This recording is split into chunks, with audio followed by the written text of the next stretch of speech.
সকাল আমার প্রিয় বন্ধুরা, সবাই কেমন আছো? আশা করছি সবাই ভালো আছো, সুস্থ আছো। আর আমরাও খুব ভালো আছি। জলপাইগুড়ি জেলার ছোট্ট একটা গ্রাম থেকে আমি আবারও চলে আসলাম নতুন একটা ব্লগ ভিডিও নিয়ে। সম্পূর্ণ ভিডিওটা জুড়ে আমার সাথে থাকার অনুরোধ রইল। যারা নতুন এসেছো, ভিডিওটা যদি ভালো লাগে অবশ্যই একটা লাইক দিয়ে চ্যানেলটি সাবস্ক্রাইব করে আমার পাশে থেকো। আর যারা আগের থেকে সাবস্ক্রাইব করে রেখেছো, আমাকে সাপোর্ট করেছো, তাদের জন্য রইল অসংখ্য অসংখ্য ধন্যবাদ। এখন বেলা বাজে সকাল 8টা, আর এখন থেকেই আমি তোমাদের সবাইকে সাথে নিয়ে আজকের ব্লগটা স্টার্ট করে দিয়েছি। আই হোপ কি আজকের ব্লগটা তোমাদের ভালো লাগবে। তো বন্ধুরা, আমি কিন্তু আজকে একটা জিনিস বলতে বাধ্য হচ্ছি যে আমার ভিডিও তোমরা দেখো না, আমার ভিডিওকে তোমরা ভালোবাসো না, আর আমার ভিডিওতে না একদম ভিউজ আসে না। তার জন্য আমি খুবই দুঃখিত। জানি না কেন, হয়তো আমার কোথাও ভুল ত্রুটি এসব আছে। তো যাই হোক, ভুল ত্রুটিগুলো নিজে ধরতে পারছি না। তোমরা যদি আমার ভিডিওতে একটু আসো, আমার ভিডিওগুলো দেখো এবং ভুল ত্রুটিগুলো ধরিয়ে দাও, তাহলে আমি খুবই উপকৃত হব। আর আমি জানো তো অনেক আশা নিয়ে ভিডিও করি, অনেক কষ্ট করে ভিডিও করি। তো হচ্ছে আমি কষ্টের কোনো ফল পাচ্ছি না, কষ্টের কোনো ভালোবাসা পাচ্ছি না, তাই আমি খুবই দুঃখিত। তো এবার থেকে আশা করছি তোমরা আমার ভিডিওগুলো দেখবে এবং যদি ভালো লাগে প্লিজ একটা লাইক করবে। তো আজকে বলতে বাধ্য হলাম। তো কথা বলতে বলতে জানো তো এই কথাগুলো বলে ফেললাম। তো অনেক কথাই তোমাদেরকে বলে ফেললাম, তোমরা কিন্তু কিছু মনে করো না। আর কথা বলতে বলতে আমি কাজও অনেকটাই প্রায় এগিয়ে নিয়েছি জানো তো। সকাল থেকে উঠে মোটামুটি কাজকর্ম সব কমপ্লিট করে নিয়েছি। এখন আমি হচ্ছে বাসনগুলোকে যে মেজেছিলাম এগুলোকে হচ্ছে উপর করে দিচ্ছি কুয়োর উপরে টিনটার মধ্যে। আজকে আর ওই সামনের দিকটায় নিয়ে যাচ্ছি না, যেহেতু অল্প বাসন আছে তাই কুয়োর উপরে টিনটার মধ্যেই দিয়ে দিচ্ছি। আর হচ্ছে এখানেও কিছুটা রোদ লাগে, তো হচ্ছে অল্প কয়েকটা তো মাত্র বাসন, তো এখানেই জল ঝরে শুকিয়ে যাবে, এখানেই নিয়ে যাবো। বেশি বাসন হলে পরে সামনের দিকটায় দিয়ে দিই। তো এবার চলো, আমি আজ একটুখানি পরিষ্কার পরিচ্ছন্ন করব। তার জন্য এই যে ব্ল্যাঙ্কেটটা দেখতে পাচ্ছ, এই ব্ল্যাঙ্কেটটাকে আজকে আমি কেচে দেবো জানো তো। কারণ এই শীতের মাঝখানে একবার কেচে দিয়েছিলাম, তারপর আর কাচাকুচি হয়নি।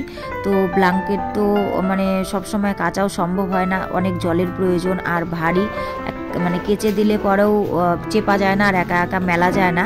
তো আজকে যেহেতু তিতলি বাড়িতে আছে দেখলাম, তো সে কারণে ভিজিয়েছি, কারণ তাহলে ওকে নিয়ে আমি এটা চিপতে পারবো আর হচ্ছে মেলে দিতে পারবো। একা একা তো পারা সম্ভব নয়, তাই হচ্ছে আজকে ভিজিয়ে দিচ্ছি। আর হচ্ছে কি বলতো, ঠান্ডা প্রায় কি ঠান্ডা শেষই হয়ে গেছে। তো এখন তো লেপ গায়ে দেওয়া যাচ্ছে না, লেপ গায়ে দিলে গরম লেগে যাচ্ছে।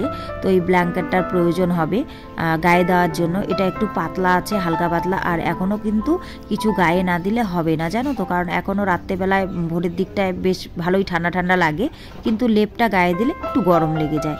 সে কারণে ব্ল্যাঙ্কেটটা ধুয়ে দিচ্ছি। এখন ধুয়ে দিয়ে আর কিছুদিন গায়ে দিব, যখন একদম গরম পড়ে যাবে তখন আর একবার কেচে দিয়ে একদম তুলে দেব। তো সে কারণে ব্ল্যাঙ্কেটটাকে ভিজিয়ে দিলাম। ভিজিয়ে জানো তো এটাকে কাচতে পারছি না, ভিজানোর পরে এত ভারী হয়েছে বলার মতন না। কি আর বলবো, একা একা ওখান থেকে তুলতেই পারছিলাম না। তাই হচ্ছে পা দিয়ে পাড়া দিয়ে হচ্ছে পরিষ্কার করে নিচ্ছি, কাচতে পারছিলাম না একা একা। আর ভেজানোর পরে এতটা যে ভারী হবে বুঝতে পারিনি। আগের বার যখন কেচে দিয়েছিলাম তখন হচ্ছে আমাদের কর্তামশাই আমার সঙ্গে ছিলেন, নদীতে নিয়ে গিয়ে কেচেছিলাম, এতটা বুঝিনি। কিন্তু আজকে যেহেতু বাড়িতে কাচ্ছি জানো তো, আজকে বুঝতে পারছি যে একা একা কাচাটা যে কতটা কষ্টকর। তো যাই হোক, যেহেতু ভিজিয়ে দিয়েছি কাচতেই হবে, তো সে কারণে একা একাই কেচে নিলাম। আর হচ্ছে কেচে টেচে পাড়িয়ে নিলাম আর কি, পা দিয়ে পাড়িয়ে নেওয়া কমপ্লিট হয়ে গেছে। এখন এটাকে ধুয়ে দেব। তো ধুয়ে দিচ্ছি। এবার হচ্ছে ওখানে যা জল ছিল সেই জলগুলো শেষ হয়ে গেছে। এবার রিংয়ের মধ্যে যে জল ভরে রেখেছিলাম এখান থেকে জল নিয়ে নিয়ে দিচ্ছি। আর এটা এতটাই বড় যে অনেকগুলো জলের প্রয়োজন জানো তো। তো যাই হোক, আমার কথা বলতে বলতে কাঁচা কমপ্লিট হয়ে গেল। এবার না এগুলো কেচে টেচে প্রচণ্ড হারে খিদে পেয়েছে জানো তো, এতটা খিদে পেয়েছে বলার মতন না। তাই হচ্ছে মেয়েকে নিয়ে খেতে চলে এলাম। এখন সকালবেলাটা একটু ভাত খাবো। আর ভাত খাচ্ছি কি দিয়ে বলো তো, মিষ্টি কুমড়ার ডাঁটা, আলু, বেগুন, সিম আর হচ্ছে শুটকি মাছ দিয়ে চচ্চড়ি। এটা দিয়ে হচ্ছে আজকে সকালের খাবার হচ্ছে। তো মেয়েকে নিয়ে খেতে বসে গেছি। মুখ দিয়ে ফু দিয়ে খাবার খাইতে নেই, বুঝছো? সেই টেস্টি ডাঁটা, টেস্টি খাবার খাবো আমরা, না বাবা? হ্যাঁ।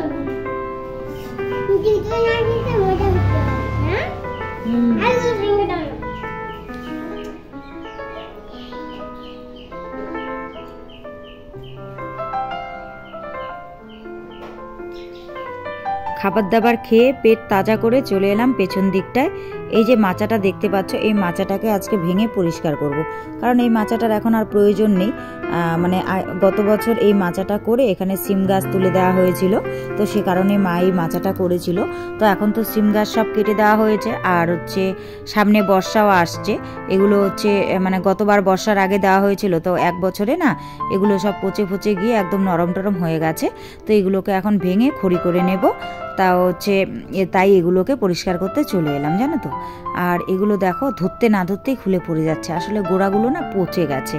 মানে অনেক দিন থেকে ঝড় জল বৃষ্টিতে ভিজেছে, তো সে কারণে পচে পচে গেছে। ভেবেছিলাম মাচাটাকে রাখবো, মাচাটা মানে মাঝখান বরাবর আছে, তো সে কারণেই ভেঙে দিলাম। আর গোড়াগুলো পচে গেছে, বাঁশগুলো নষ্ট হয়ে গেছে, তো খড়ি হয়ে যাক। এবছর যদি কোনো গাছ মানে লাউ গাছ কিংবা সিম গাছ যে কোনো গাছেই হোক না কেন ওঠে, তাহলে হচ্ছে মানে পরে আবার মাচা করে দেওয়া যাবে, নতুন বাঁশ এনে। সে কারণে মাচাটাকে ভেবেচিন্তে ভেঙে দিলাম। আর মাকে জিজ্ঞেস করলাম, মা বললো যদি পারিস তাহলে ভেঙে দে। দেখো ধরতে না ধরতেই কীরকম সব উঠে যাচ্ছে, মানে প্রচণ্ড হারে নরম হয়ে গেছে, জানো তো। আর খড়িগুলো না খুব হয়ে গেছে। তো এগুলোকে না আজকে আর হচ্ছে মানে খড়িগুলোকে কাটবো না, কেন বলো তো, আজকে সময় নেই, বেলা অনেকটাই হয়ে গেছে। তো সে কারণে এগুলোকে এইভাবেই গুছিয়ে গুছিয়ে রাখলাম। আর রেখে এই রিংগুলোকে মাঝ বরাবর আছে, এগুলোকে একটু সরাতে চেষ্টা করলাম বাঁশ দিয়েও, কিন্তু একা পারছিলাম না। তারপর মাকে ডাকলাম, মা একটু ধরলো, এই রিংগুলো সরাচ্ছি। জানো তো একটা কি কাণ্ড হয়েছে, এই যে রিংগুলো সরানোর পর এখান থেকে জানো তো কতগুলো গোখরো সাপের বাচ্চা বেরিয়েছে। দেখো মা মারছে, একটুর জন্য মানে কামড়ের হাত থেকে বেঁচে গেছি। কি করে বুঝবো বলো রিংয়ের নিচে গোখরো সাপ বাচ্চা দেবে? আসলে হয়তো জানি না কোথার থেকে এসেছে, ছোট ছোট বাচ্চা ফসফস করে ফোনা ধরে, জানো তো, একদম ছোট ছোট বাচ্চা, মানে সবে হয়তো ফুটেছে। তো মা কয়েকটাকে মেরে টেরে ওগুলোকে ইসে করে দিল, যে কয়েকটা সামনে পেয়েছে ওই ইটটা দিয়ে মেরেছে। তো এবার এগুলোকে সব একটু সরিয়ে ধরিয়ে পরিষ্কার করে দিলাম। দেখো কি সুন্দর এখন জায়গাটা পরিষ্কার হয়ে গেছে, আর উঠোনটাও মানে এদিকের উঠোনটাও অনেকটাই বড় হয়ে গেল। তো তারপর আমি জায়গাটাকে ঝাড়ু দিয়ে দিচ্ছি পরিষ্কার করে, কারণ এগুলো সব সরালাম, সরানোর পর এগুলোকে তো ঝাড়ু দিতেই হবে। ঝাড়ু দিয়ে জমা করে সবগুলোকে কি করব বলো তো, পুড়িয়ে দেব, কারণ এগুলোকে আর রাখবো না, অনেকগুলো হয়ে যাবে। আর প্রচণ্ড হারে পাতা পড়ে, তোমরা তো জানোই, যেহেতু এই সাইডটায় গাছগাছালি বেশি। আর সীমানা বরাবর একটা জাম গাছ রয়েছে পাশের বাড়ি, মানে এত জাম পাতা পড়ে, এত জাম পাতা পড়ে বলার মতো না। আর দেখেছো দেখো কত হারে পাতা, কালকে কিন্তু পুড়িয়েছি, প্রতিদিন পোড়াই, তারপরেও মানে এত এত পাতা জমে। তো কি করব বলো, প্রতিদিনই পোড়াতে হয়। এই পাতাগুলো যদি জমিয়ে রাখি তাহলে এই জায়গাটা কি অবস্থা হবে। আর বর্ষাকালে বৃষ্টি টিষ্টি পড়ে মানে নাজেহাল অবস্থা, এদিক দিয়ে হাঁটা যাবে না, জানো তো। তো সে কারণে প্রতিদিনই পুড়িয়ে দিই। অনেকে অনেক কথা বলে যে হ্যাঁ বেশি পরিষ্কার দেখায়, করে, প্রতিদিন পোড়াতে হয় 2-3 দিন পর পর। আমরা তো সপ্তাহে 1 দিন করে পোড়াই। তো যাই হোক, ওদের বাড়িতে বেশি পাতা পড়ে না, কিন্তু আমাদের বাড়িতে তো দেখো, তোমরা তো নিজেই দেখতে পাচ্ছ, তোমাদের সঙ্গে শেয়ার করছি সে কারণেই, মানে অনেকে অনেক কথা বলে জন্য। দেখো কত কত জমে, এগুলোকে মানে জমা করে রাখলে তাহলে কি হবে অবস্থা। আর পাতা আর প্লাস্টিকও আছে, এগুলো তো যেখানে সেখানে ফেললে মাটিটা দূষিত হয়ে যায়। আর প্লাস্টিক পড়লে পরে এখানে গাছগাছালিও ওঠে না। তো সে কারণে প্লাস্টিক আমরা যেখানে সেখানে ফেলি না, এরকম জমা করে রেখে একদম আগুন দিয়ে পুড়িয়ে দিই। তাহলে কি হয় বলো তো, হয়তো পরিবেশটা একটু দূষিত হয়, কিন্তু মাটি দূষণের হাত থেকে তো বেঁচে যাচ্ছি। তাহলে গাছগাছালি যে কোনো গাললে পরে হয়ে যায়।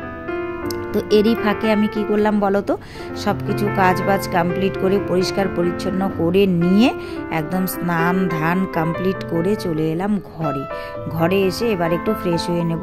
আর মাথাটায় আজকে শ্যাম্পু করেছি, মানে কি বলো তো, মাথাটা শ্যাম্পু করবো বলে আজকে বাইরে সব পরিষ্কার পরিচ্ছন্নগুলো করলাম। আর চুলগুলো দেখেছো, আমার চুলগুলো দেখে না খুব কষ্ট হয়, জানো তো। আর মানুষের চুল দেখলে পরে আমার খুব হিংসে হয়, কারণ আমি না বড় চুল খুব ভালোবাসি, কিন্তু আমার মানে বড় চুল হয়ই না, জানি না কেন। আমি কিন্তু জানো তো আগাগোড়ায় বড় চুল খুব ভালোবাসি, আমি চুলকে বড় করতে চাই, কিন্তু এত করি তারপরেও চুল বড় হয় না। চুলগুলো যেন কেমন, এত কাটি। লোকে বলে চুলের আগা কাটলে নাকি চুল ভালো হয়, চুল তাড়াতাড়ি লম্বা হয়, চুলে তেল দিলে চুল ভালো হয়। প্রতিদিন কন্টিনিউ তেল দিয়েছি, যে যেটা বলেছে সেটাই করেছি। কেউ বলেছে যে কেশকিং তেল দিলে পরে চুল বড় হয়, কেশকিং তেল দিয়েছি। সেসা দিলে বড় হয়, সেসা দিয়েছি। কুমারিকা দিলে মানে চুল ভালো হয়, কুমারিকা দিয়েছি, কিন্তু কিছুতেই কিছু হচ্ছে না। যেই কাজ সেই, দেখেছো চুলের অবস্থা, মানে দেখলে কেমন যেন লাগে, লেজের মতো মাঝখান মানে মাথার দিকটায় কিছুটা আছে, শেষের নিচের দিকটায় একদমই চুল নেই। কিন্তু কি আর করব বলো, এত চেষ্টা করেও যদি চুল না হয় তাহলে আমি কি করব বলো। এবার ভাবছি চুলের আগাগুলো আরেকটু কেটে নেব। কেটে নিলে কতটুকু হয়ে যাবে বলো তো, ঘোড়ার লেজের মতো হয়ে যাবে। তো সে কারণে কাটছি না, ভাবলাম আরেকটু বড় হোক। আর চুলগুলো না কেন জানি না ছিঁড়ে ছিঁড়ে যাচ্ছে, কেন যে এরকম হয় বুঝতে পারি না, জানো তো। তো যাই হোক, তোমাদের যদি কারো জানা থাকে চুলের টিপস, মানে কী করে চুল বড় করব, কী করে একটু চুল লম্বা হবে, ঘন হবে, তো তোমাদের জানা থাকলে তোমরা প্লিজ একটু আমাকে কমেন্ট করে জানিও, তাহলে আমি চেষ্টা করব। আর দেখো সামনে কয়েকটা চুল পেছনে লম্বা আর বাকিগুলো নেই, দেখেছো। কি করব, যাই হোক কষ্ট হয়, কষ্ট হলেও আর কিছু করার নেই। এই চুল নিয়েই আমাকে থাকতে হবে। জানি না আদৌ চুল হবে কি না, আর আদৌ আমার শখ পূরণ করতে পারবো কি না।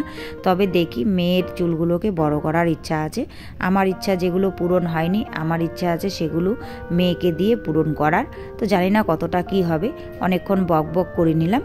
তো হচ্ছে এরই মধ্যে আমি মানে ক্রিম ট্রিম মুখে দিয়ে সিঁদুর টিঁদুর পরে নিচ্ছি, কারণ হচ্ছে স্নানের পরেই তো আগে সিঁদুর পরতে হয়, তারপর ঠাকুর দিতে যাব।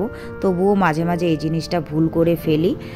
মানে কি বলো তো, অভ্যেসটা রাখার চেষ্টা করছি, কিন্তু তবুও মাঝে মাঝে কোনো সময় ভুল হয়ে যায়।